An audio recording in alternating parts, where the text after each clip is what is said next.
امروز قرار روایت قتل مدل ایرانی رو بشنوید که تا وقتی که زنده بود خیلی معروف نبود، اما به محض اینکه به قتل رسید عکس‌های شخصیش کل اینستاگرام رو پر کرد. قطعاً همتون در جریانید که توی 2 سال اخیر یکی از حرفه‌هایی که جوان‌ها و نوجوان‌ها دوست دارن توی اون فعالیت کنن حرفه مدلینگه. اگر اولین باره که من رو میبینید حتما این ویدیو رو لایک کنید، سابسکرایب کنید و اون زنگوله رو بزنید تا سری بعد که ویدیو گذاشتم شما اولین نفر باشید که میبینید و تا آخر این ویدیو با من باش.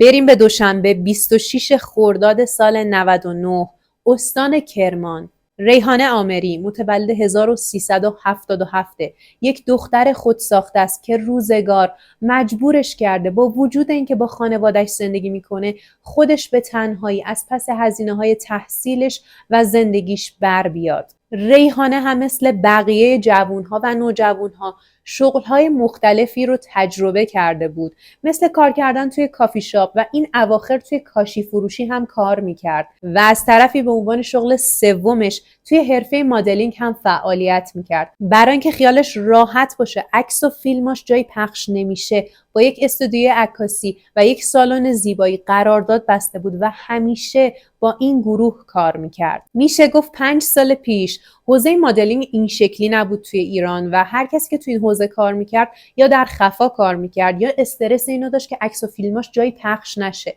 البته بودن تعداد محدودی که عکس و فیلمای شخصیشون رو خودشون توی اینستاگرام میذاشتن برای اینکه معروف شن و بتونن پروژه‌های بهتری بگیرن. و خب اکثر دخترای ایران اولین تجربه مدلینگشون رو با مدل عروس شدن تجربه کردن. تمام هزینه‌های تحصیلش، خورد و خوراکش و هر کار زیبایی که میخواست انجام بده، لباسش، عملهای زیباییش رو خودش به تنهایی تقبل میکرد. شاید براتون سوال باشه که پس خانواده‌اش چی کار میکردن؟ چرا حمایتش نمیکردن؟ چرا بهش پول نمیدادن؟ قضیه این بود که سال 95 ریحانه و پدرش به مشکل خیلی بزرگی برمیخورن. بیشتر این مشکل هم سر اخلاق و رفتار پدر توی خونه بود. مرد فوق‌العاده پرخاشگر و عصبی بود. به هیچ اصول اخلاقی پایبند نبود و از طرفی از اون دسته مردایی بود که اگر میتونست حق نفس کشیدن از زن و بچهش رو هم میگرفت. اگر زن و بچهش ازش سرپیچی میکردن خون به پا میکرد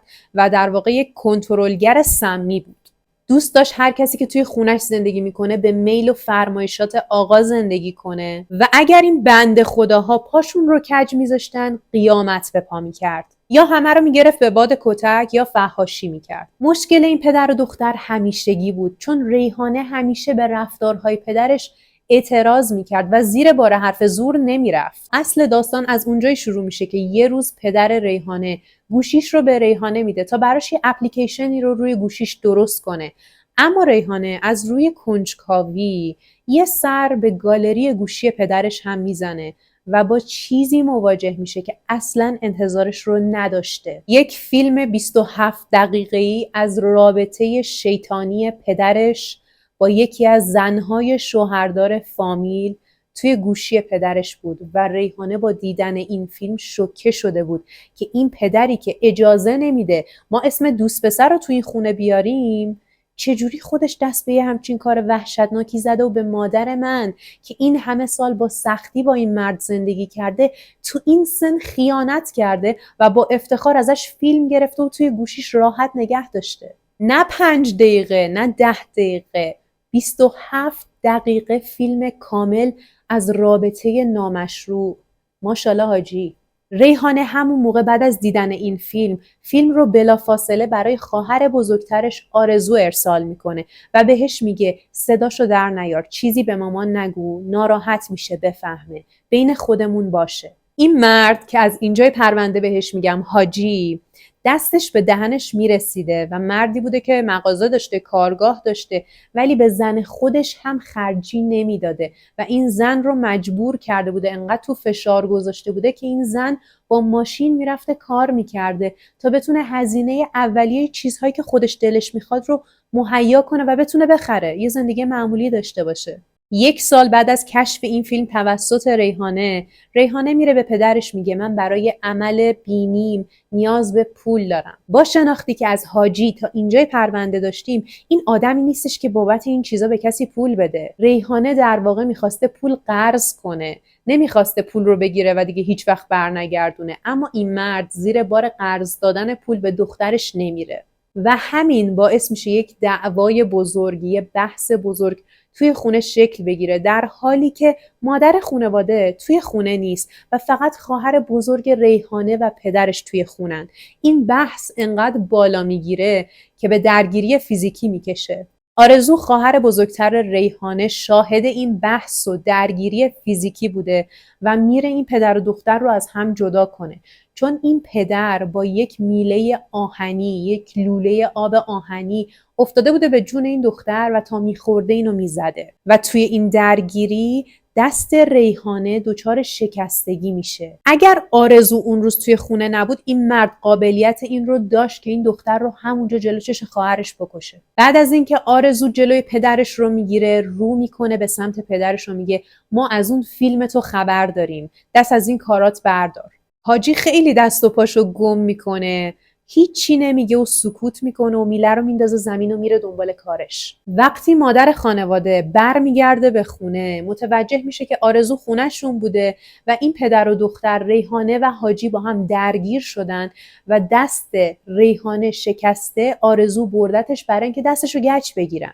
حاجی که استرس گرفته بود از اینکه نکنه بچه‌هاش حرفی به مادرشون بزنن و این زن تصمیم بگیره ازش جدا شه و مهریه و نفقه و این داستانا رو بخواد ازش بگیره، میاد بهش میگه بیا بشین کارت دارم، میخوام باهات حرف بزنم. بهش میگه میخوام یه اعترافی بکنم، من با زن فامیل که شوهر داره رابطه داشتم و از این رابطه فیلم گرفتم.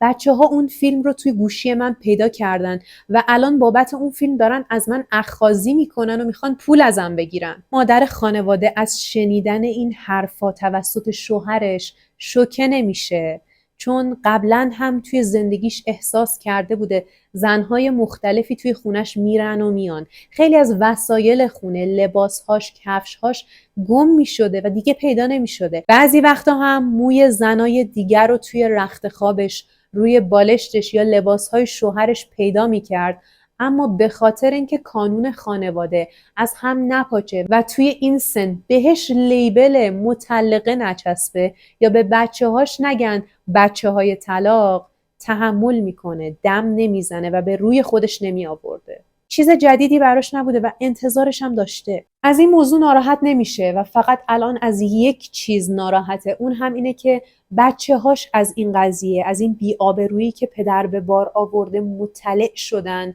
و دیگه هیچ پرده حیایی بین این پدر و دخترها قرار نیست باقی بمونه. این خیلی اذیتش میکرد. ریحانه از اون روز دیگه سر تعظیم به حاجی فرود نیاورد و زیر بار حرفای زورش نمیرفت و برای مدتی کوتاه رفت خونه خواهرش آرزو زندگی کرد و از اونجا میرفت سر کار، برمیگشت خونه خواهرش و دیگه حتی به خونه پدرش سر هم نمیزد. مادر ریحانه خیلی تلاش کرد که این دختر رو دوباره به خونه برگردونه و جالبه که حاجی از این فرصت استفاده کرد و به مادر بچه‌ها میگفتش چون دخترت خونه رو ول کرده رفته، من به تو خرجی نمیدم، من اصلا پولی نمیدم، خودت داری کار میکنی، خودت خرج خودتو بده، من چه؟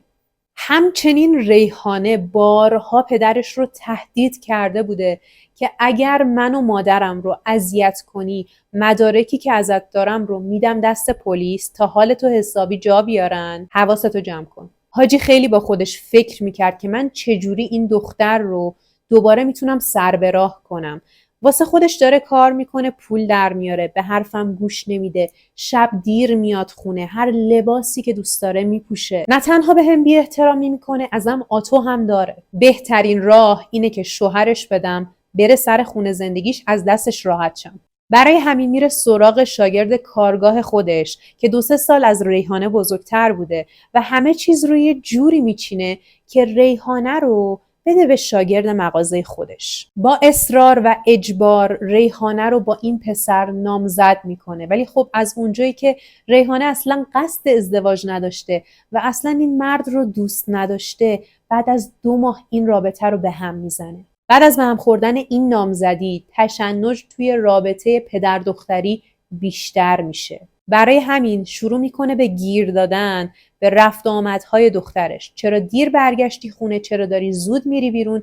نگاه نکنین الان نوجوانا و جوونا تا ساعت 1 و 2 میتونن بیرون بمونن و خانواده هاشون حتی جرئت نمیکنن ازشون بپرسن کجایی. تازه بهشون زنگ میزنن که عزیزم شام خوردی؟ اگر صلاح میدونی زودتر برگرد خونه، ما داریم میخوابیم. 5 سال پیش، 10 سال پیش خانواده هایی بودن، البته هنوزم هستن، که وقتی دخترشون 6 عصر 8 شب دیرتر میرفت خونه، خون به پا میکردن. اما پسرای همون خانواده 4 و 5 صبح میومدن خونه. چون اونا پسرن حتما ایرادی نداشته. از اونجایی که حاجی هزینه های این دختر رو به هیچ عنوان تأمین نمی کرده، این دختر 8 صبح میرفته سر کار توی همون کاشی فروشی، دوباره ظهر میومده خونه ناهار میخورده، عصر ساعت 5 برمیگشته سر کار تا 10 شب سر کار بوده. بعد این پدر به رفت و آمدها و دیر برگشتنهای دخترش گیر میداده. خب دست کن تو جیبت، پول بده بهش، مجبور نشه تا 10 شب بره سر کار.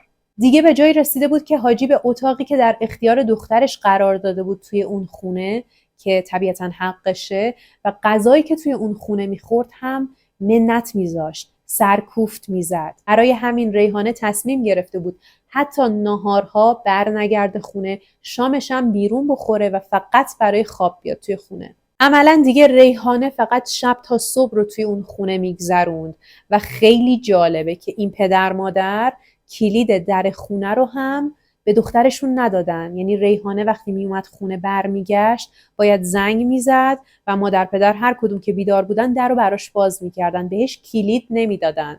الان نزدیک به 2 سال و نیمه که این پدر و دختر با هم قهرن و حتی به هم دیگه سلام هم نمی‌کنن. شب 26 خرداد 99 بعد از اینکه ریحانه از محل کارش میاد بیرون، میره با دوستش شام بخوره و مادرش باهاش تماس میگیره که ساعت 11 و نیمه، کجا موندی؟ چرا داری دیر میای؟ دوباره الان بابات گیر میده. ریحانه هم بهش میگه دارم شام میخورم، بعدش میام خونه.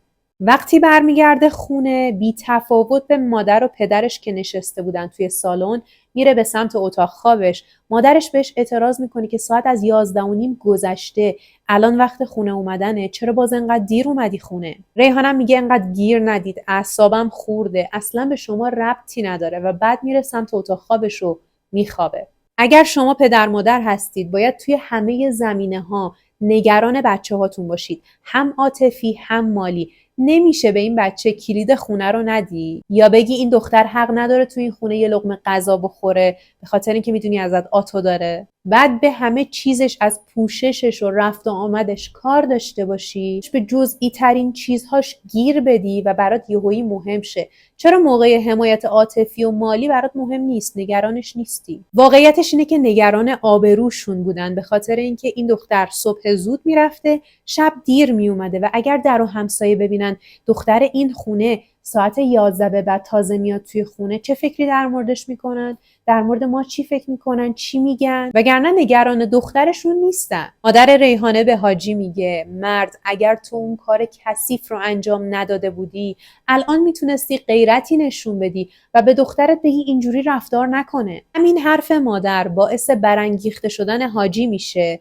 و میگه چیه؟ میخوای بکشمش؟ مادر میگه آخه این چه حرفیه؟ آخر شما پدر و دختر منو سکته میدین، منو میکشین. اون شب همه میخوابن و فردا صبحش 4 صبح مادر خانواده برای تعویض پلاک باید از خونه زودتر میرفته بیرون. آرزو خواهر بزرگتر ریحانه از قبل درگیر جدا شدن از شوهرش بود، اما توی یه تایمی یه اتفاقی میفته که این بنده خدا شوهر آرزو فوت میشه و 40م شوهر آرزو مصادف میشه با 26 خرداد ماه، یعنی فردای اون روزی که این خانواده خوابیدن و مادر باید برای تعویض پلاک میرفت بیرون. آرزو بعد از اینکه دست بچهش رو میگیره و میره سر خاک همسرش، یه سری هم به خونه مادرش میزنه تا از حال مادرش با خبر شه و یه ناهاری دوره هم بخورن. آرزو در مورد پدرش اینو گفته بوده که زمانی که داشته از شوهرش جدا می شده توی گیرودار طلاق که بودن، یه روز دست بچه رو میگیره،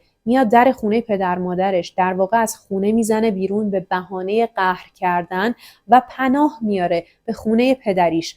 اما پدرش به خاطر اینکه میدونسته آرزو هم از اون فیلم مطلعه، در رو روی دخترش باز نمیکنه و آرزو مجبور میشه برگرده خونه شوهرش. وقتی وارد خونه مادر و پدرش میشه، متوجه میشه خونه به هم ریخته است به شکل عجیبی، یعنی هیچ چیزی سر جای خودش نیست، فرش ها کج شده، خونه حالت همیشگیش رو نداشته و فقط اون روز صبح حاجی توی خونه بوده. سراغ پدرش رو میگیره و متوجه میشه پدرش همچنان لخته و با دیدن این صحنه خجالت زده میشه، میاد توی سالن روی مبل میشینه تا پدرش لباسش رو عوض کنه. اما پدرش سراسیمه، با عجله و استرس و یه حال عجیب غریبی از اتاق میاد بیرون، در حالی که لباس پوشیده و 2 لنگه جوراب تو دستشه. میشینه روی مبل و جورابش رو پاش میکنه، اما جوراباش لنگه به لنگه بودن. اینقدر استرس داشته که جوراباش رو لنگه به لنگه پوشید و رفت بیرون.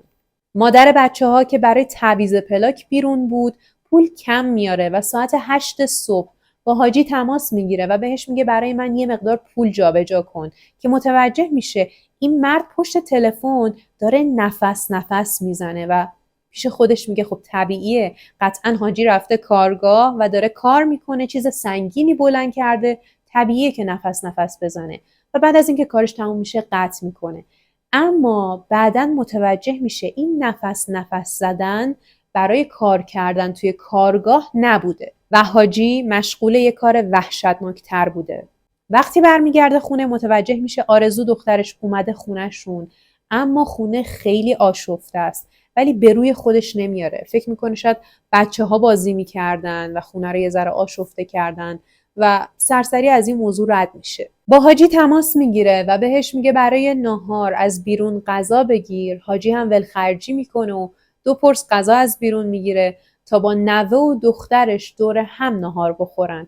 اما قبلش مادر ریحانه با ریحانه تماس گرفته بود، اما ریحانه گوشیشو جواب نمیداد. همین باعث شده بود برآشفته شه، ولی نمیدونست علتش چیه. بعد از خوردن ناهار طبق عادت مادر خانواده برای حاجی چای نبات درست میکنه و بعد از اینکه چایش رو میخوره یه کوچولو میخوابه و بعدش بیدار میشه و خیلی طبیعی بدون اینکه رفتار مشکوکی داشته باشه میره سر کار. آرزو که همچنان خونه مادرش بوده 1/2 ساعتی رو میخوابه و بعد با صدای جیغ و فریاد و داد مادرش از خواب بیدار میشه که مدام آرزو رو صدا میزده.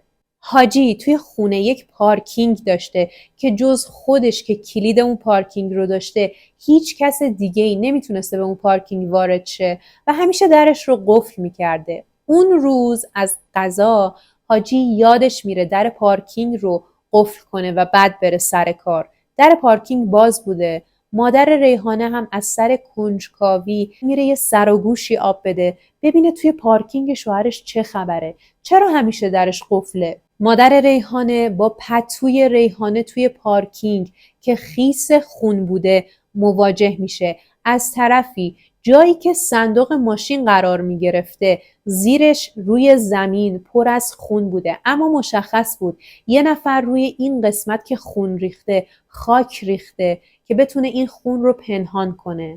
بعد از اینکه آرزو رو صدا میزنه 2 تایی با هم رد خون رو میگیرن و این رد خون از پارکینگ به خونه و بعد به اتاق ریحانه میرسه. اما تا میان دستگیره در رو فشار بدن که باز کنن متوجه میشن در اتاق ریحانه قفله. با 1000 سختی قفل در اتاق ریحانه رو میشکنن و وارد اتاق میشن، اما اثری از ریحانه توی اتاق نیست. اتاق به شدت به هم ریخته بوده و تمام لباسهای ریحانه این کوه روی همدیگه انباشته شده. با کنار زدن این لباسها این مادر و دختر به یک حوضچه خون وسط اتاق ریحانه میرسن که انگار از کف زمین جوشیده و بیرون اومده. با پلیس تماس میگیرن. پلیس با تحقیقات اولیه‌ای که انجام میده با فرضیه قتل روبرو میشه به خاطر رد خونی که از پارکینگ تا اتاق ریحانه ادامه داشته و یکی از تبرهای حاجی توی پارکینگ گم شده.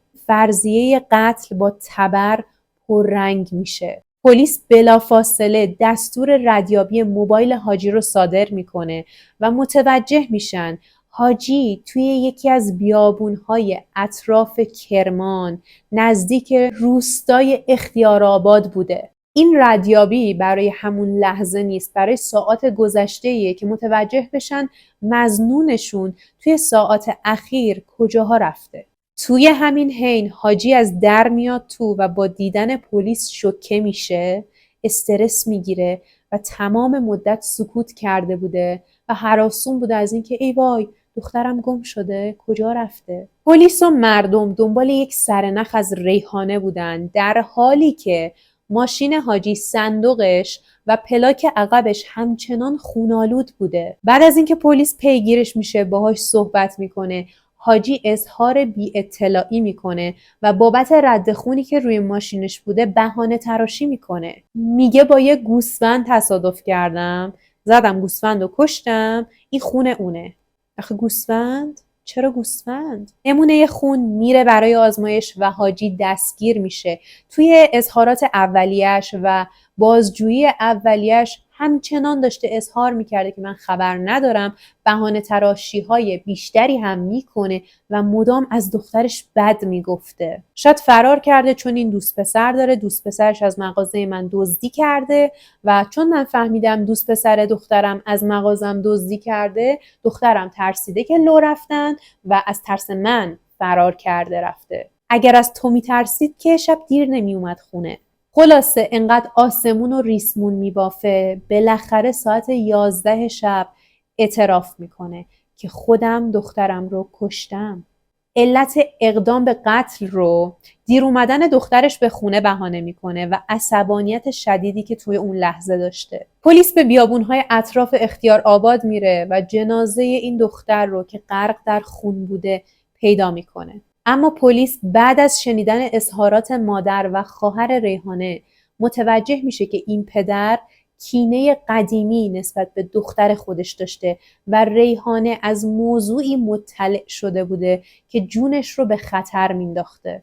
توی اون سالها رسانه ها اعلام میکنن ریحانه به واسطه تبر به قتل رسیده، اما بعد از اینکه مدارک پلیس کامل میشه با استناد به مدارک پزشک قانونی متوجه میشن که ریحانه با یک جسم سنگین، یک میله فلزی به قتل رسیده. همون میله آبه بود سالهای پیش که دستش باهاش شکست، الان پدرش با اون ضربه زده به سرش. علت فوت رو پزشکی قانونی شکستگی جمجمه و خونریزی شدید اعلام میکنه که توی ساعات اولیه بر اثر خونریزی شدید توی کما رفته و از دنیا رفته. توی روند پرونده خانواده مجبور میشن تمام اتفاقهایی که افتاده رو برای پلیس تعریف کنن، مخصوصا اون اتفاقی که ریحانه ازش باخبر بوده و بابتش مدارکی داشته. برای پلیس تعریف میکنن که حاجی با زن فامیل که شوهر داشته رابطه نامشروع داشته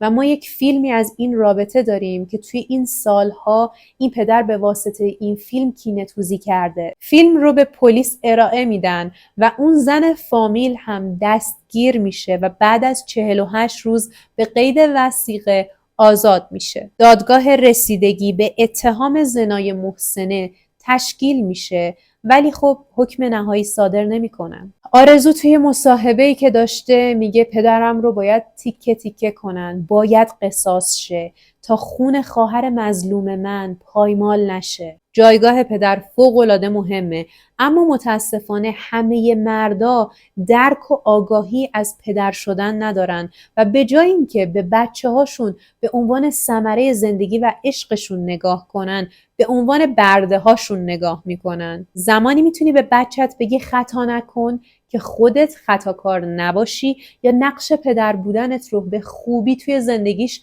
ایفا کرده باشی. چیزی که منو توی این پرونده خیلی سوزوند این بود که حاجی انقدر قساوت قلب داره، حالا زدی دخترتو کشتی، این پاره تنت بوده، حداقل یه جا دفنش کن، یه چاله بکن، بذارش اون تو، روش خاک بریز. چرا بردی تو بیابون رهاش کردی؟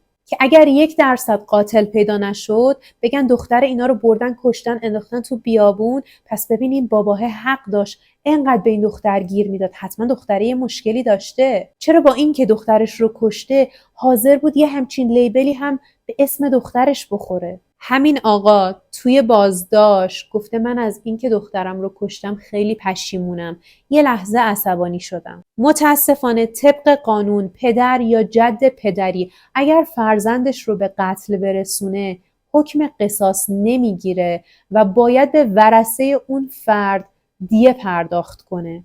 ای کاش این قوانین بازنگری میشد تا خیلی از پدرها به جای اینکه دست به قتل فرزندشون بزنن کنترل خشم یاد بگیرن. ریحانه با پسری به اسم شایان در ارتباط بود و قصدشون ازدواج بود، اما خانواده‌اش موافقت نمی‌کردن و بعد از فوت ریحانه این پسر یه ویدئوی کوتاه از خودش و ریحانه استوری میکنه و تسلیت میگه. اما خیلی ها این ویدیو رو بر مبنای این میذارن که این پسر میخواسته آبروی ریحانه رو ببره، در صورتی که اصلا چنین چیزی نبوده. صرفاً به خاطر اون غم سنگینی که داشته این کار رو کرده، نه هیچ چیز دیگه ای. ممنونم که تا اینجا کنارم موندید. بی‌صبرانه منتظر دیدن کامنت هاتون، نظرات واقعیتون هستم و اگر تا الان لایک نکردید از همین پایین لایک کنید، سابسکرایب کنید و زنگوله رو روشن کنید تا سری بعد که ویدیو گذاشتم شما اولین نفر باشید که میبینید و مرسی.